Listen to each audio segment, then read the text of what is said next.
Dobré ránko, milý Janko. Sme Zugre a Juri a ešte pred zimou sme v našej čerstvo prerobenej dodávke opustili nudný život medzi štyroma stenami.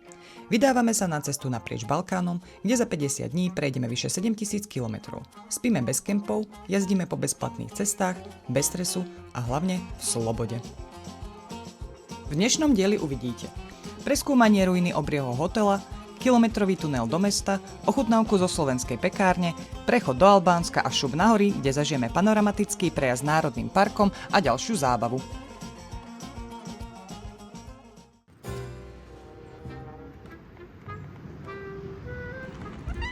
Aha, zasa je tu, pozri.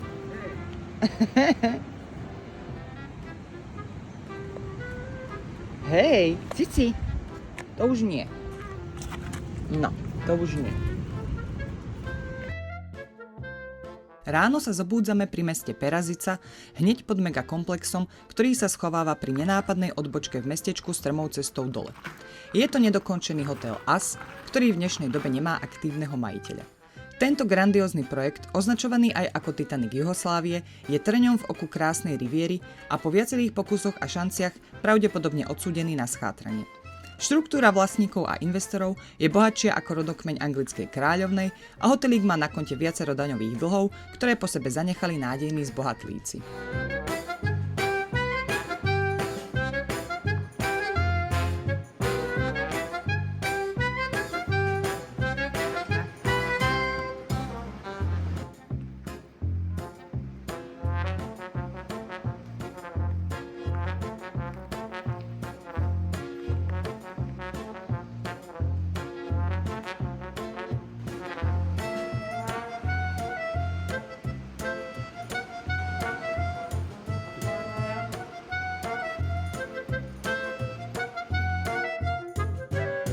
Príbeh hotela vytesaného priamo do kameňa sa začal písať v roku 1973. Po 10 rokoch stavby vyrástol hotel o niečo menší ako táto dnešná ruina, ktorú vidíme. Po pár rokoch fungovania bol sprivatizovaný a posunutý novému ruskému majiteľovi, ktorý hotel zbúral s ašpiráciou postaviť ešte väčší a viac megalomanský hotel. To sa už žiaľ dokonca nedotiahlo a dnes masa betónu a železa slúži ako galéria grafity umelcov z celého sveta na 10. poschodí, liaheň plesni alebo aj ubytovňa pre nadšencov urbexu. Ponúka 440 izieb, heliporty, kasíno, wellness centrum, toto všetko na 18 poschodiach. Celé toto prejsť je naozaj na celý deň, len garáže majú rozlohu viac ako 10 000 metrov štvorcových.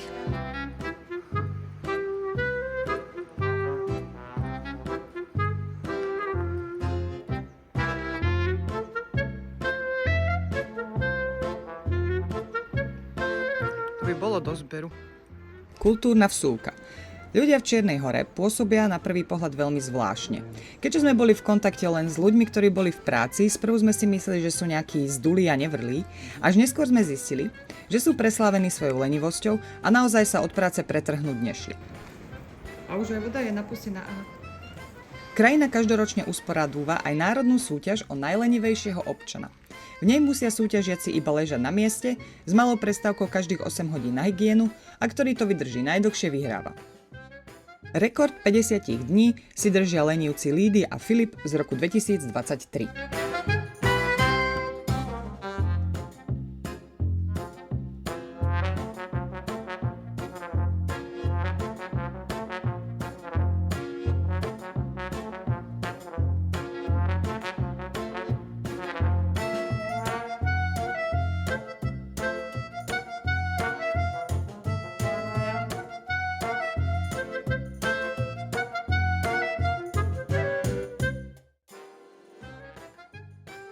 Ďalšou zaujímavosťou hneď pri hoteli je jeho spojenie s mestom Petrovac cez približne kilometrový tunel vytesaný priamo do kameňa.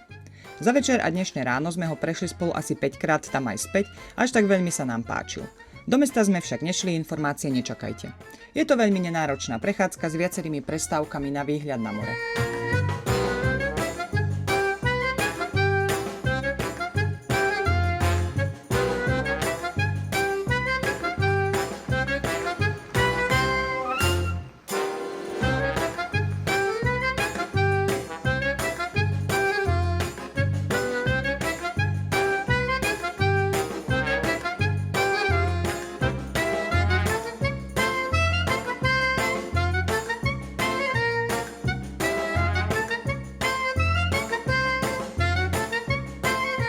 rozlúčka s kocúrikom a ideme ďalej. Prvýkrát nám dochádza voda a bohaté pramene na horských cestách vystriedali spomalené čurgovy v mestách a počas toho stíhame fakt všeličo. Napúšťame si vodičku, rýchlosť 2 litre za minútu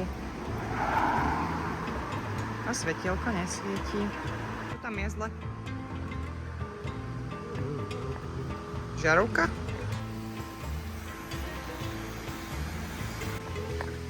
40 minút napúšťania 50 litrov. Nie, viac. 60, 70. Ale svetielko už svieti, takže výborne. Nemíňame ani pekáreň označovanú ako slovenská. To je tvoje meskové.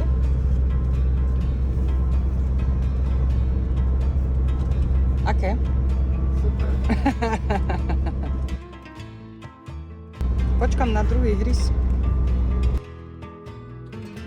Miesta málo. Moje kapustové.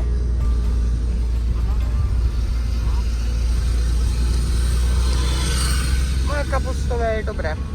Sladká odmena. Tvarohové. To si necháme na potom. Blik, blik, blik. Ale aj nám bliká, aha. A úspor. Chvála.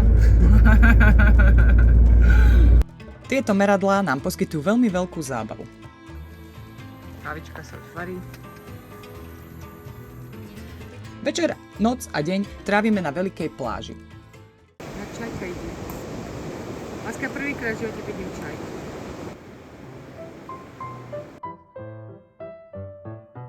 Toto iba režu, dávajú to do takýchto oných.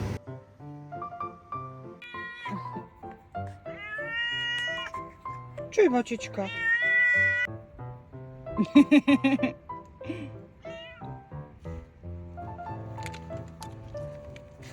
Nechce to. Cici. Ať. Aj šunku chce. Tá má až 13 km a je najdlhšou plážou Jadranského mora. Nemám muž. Celý deň sa flákame pri mori a opúšťame krajinu až po obede po 3-hodinovom čakaní na hraniciach. Tam sa trúbilo, húkalo, predbehovalo, ale kontrola cez hranice pozastávala len z ručného opísania dokladov do zošítka a mohli sme pokračovať. Ahoj! Hraničný pes. Ham.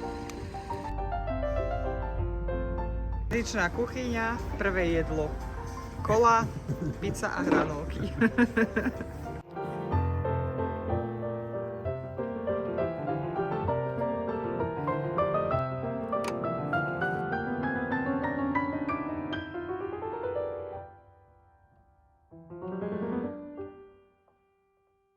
Po prvom tradičnom jedle v Albánsku parkujeme pod Národným parkom.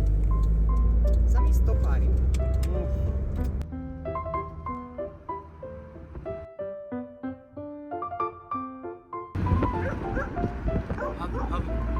Hneď ráno vyrážame na takmer 60-kilometrovú cestu do osadlia Tet. Po extra úzkej ceste, kde majú samozrejme prednosť odvážni domáci a my sa radšej uhýbame na kraj. Čo je zaujímavé na tomto mieste je, že dostať sa tam najskôr musíte výjsť od nuly nad morom na kopec do výšky 1770 metrov a potom ešte zostúpať na 750. No a už ste tam. Do roku 2001 bola asfaltová cesta len hore kopcom, teraz je táto horská dedinka prístupná pre všetky vozidlá. Celá cesta núka krásne scenérie, serpentíny nahor aj nadol, všetko. A okrem počúvania revu nášho slabšieho motora, o ktorý sa obávame zbytočne, pretože to zvládol bravúrne, sa môžeme kochať kopcami, horami a lesmi. Včera sme si ináč kúpili aj internet vo Vodafone, ktorý nám najskôr nechceli predať. Predavač nám tvrdil, že internet v Albánsku vlastne ani nepotrebujeme, pretože je všade Wi-Fi a núkal nám 20 gigový balík s volaniami na albánske čísla. Vraj je už po sezóne a nikto si turistické dáta nekupuje, pretože sú drahé. Aspoň vedeli po anglicky a nakoniec som po pol hodine vybavila 1 terabajt na 30 dní iba za 33 eur.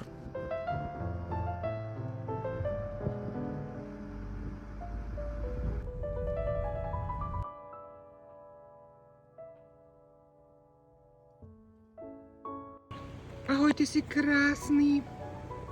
Ahoj. Havinko. A už nás víta jedno z najobľúbenejších miest v Albánsku, Tet. odkiaľ sa štartujú mnohé turistické trasy. Dnes ešte stíhame tú prvú, ku ktorej sa vďaka novej ceste vieme dostať celkom blízko. Krása. Krása strieda nádheru.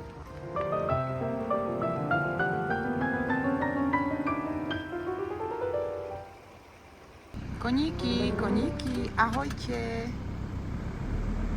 Krmitko pre medvedíka.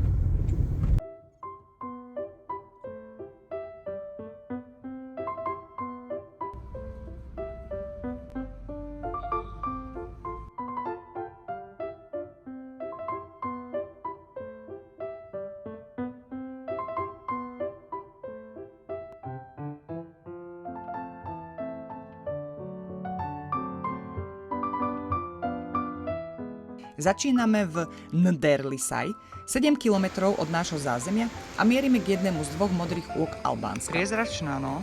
To nestihli ešte zašpiniť. Hop, hop, hop. Je smeďoch. Je sa napiť.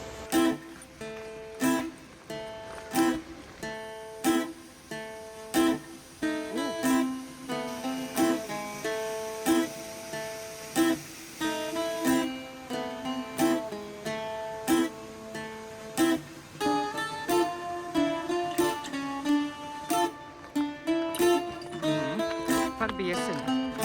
Teraz je to tu podľa mňa najkrajšie. Na parkovisku nás SK sa ujo parkovným pre autobusy 3 €, vstup je inakšie bezplatný.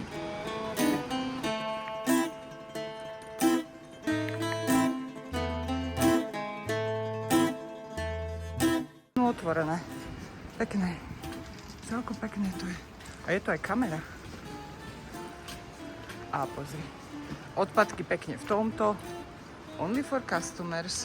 Hlásime veľkolepý príchod do modrého oka. Oko modrie. The blue eye. Krása. To je nádhera.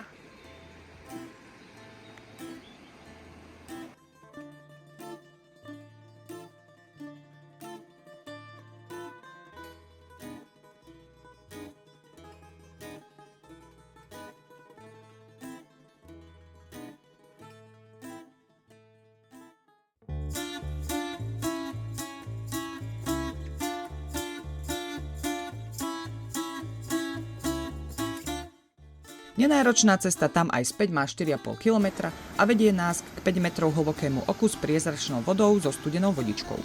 Cestou sú samozrejme krásne jesenné výhľady a svätý pokoj.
Večer už stíhame len nakrmiť smečku a tešiť sa na zajtrajší deň. Dobrú noc. Naša svorka. Pozri. 1, 2, 3, 4,